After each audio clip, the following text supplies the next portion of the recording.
So Pat did not believe me that John Kerry said this, and there's more, and I think it is the rational thing to say that John Kerry did not say this because it's insane. Said, the problem with Hamas is they don't provide health insurance. Otherwise, it's a pretty good organization. No, he didn't say that. They don't have health insurance, and the premiums are too high when they do provide it. Here's what he said. Sometimes you've got a $25 copay. That's unreasonable in the West Bank. Here's what he said. They don't offer anything. The problem with Hamas is they don't offer anything but violence. They don't offer a health care plan. They don't offer a health care plan. They don't offer schools, which they do. They don't tell you how to build a nation, which they do. They don't talk to you how they're going to provide jobs, which they do. They just tell people, you have to behave the way we tell you or we'll punish you if you don't. Excuse me? Could we play the President of the United States saying he'll punish his enemies? Those who don't vote for him, the Republicans, he will punish them? How about? But they're going to be paying attention to this election. And if Latinos sit out the election, instead of saying we're going to punish our enemies and we're going to reward our friends. Hello? So what John Kerry is saying here is they don't offer you anything except violence. Now listen to this. They don't offer you a health care plan like my administration.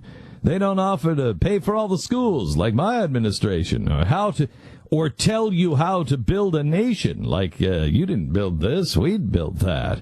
They don't tell you how they'll provide jobs like we provide jobs. They just tell people, just like us, you have to behave the way we tell you to, or we'll punish you if you don't. Yeah.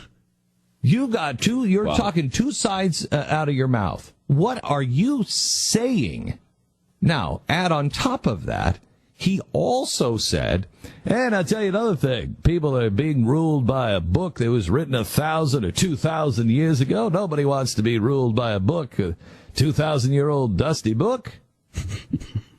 What 2,000-year-old dusty book might you be talking about? In that context, he was probably talking about the Quran, right? I don't think the Quran is 2,000 years old. I think when he said it's 1,000, I think he meant the Quran.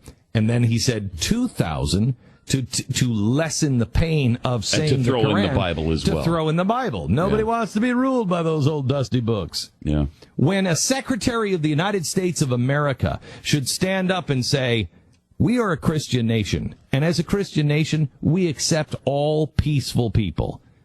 But I will tell you, we based our entire existence on the Judeo-Christian values of love one another, take care of one another, forgive one another, live side by side, turn the other cheek. Those are the values of the United States of America. And yes, we got them out of an old dusty book, some would like to say. It was written 2,000 years ago, but it changed the world.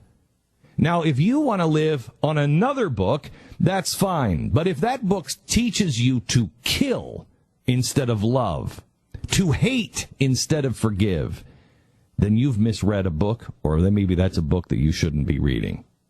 That's what a Secretary of State needs to say for the United States of America. But we are ashamed of our own heritage. We're ashamed of what even built us. Well, that's because the Bible, Glenn, didn't offer a health care plan from Jesus either. Wait, no, I didn't see him talking universal health care. Yeah, he was healing people. What better health care can you possibly have? Yeah, but there was no copay. He didn't ask them for a copay. No, he didn't give it to the government to do. He should have had the government's right to heal people, not him. Who is he? Who does he think he is? Jesus? You got leprosy, you should have to go to the Judeo clinic. That's where you should have to go. Really? Yes, the clinic of Judah. That's where you go and you get healed there. You don't just get healed on the street from some charlatan. Willy-nilly, you don't know what you're getting. He doesn't have a license. Excuse me, Mr. Jesus H. Christ, do you have a license to practice medicine and healing here? I will say he probably would be fined and or imprisoned if he started practicing medicine without a license here in the United States today. Yeah, I mean, Jesus would have serious problems with what he did. If you read the New walking on Testament- water, environmental restrictions, fishing. Yeah. He's telling people to put the fish on the other side and kill more fish.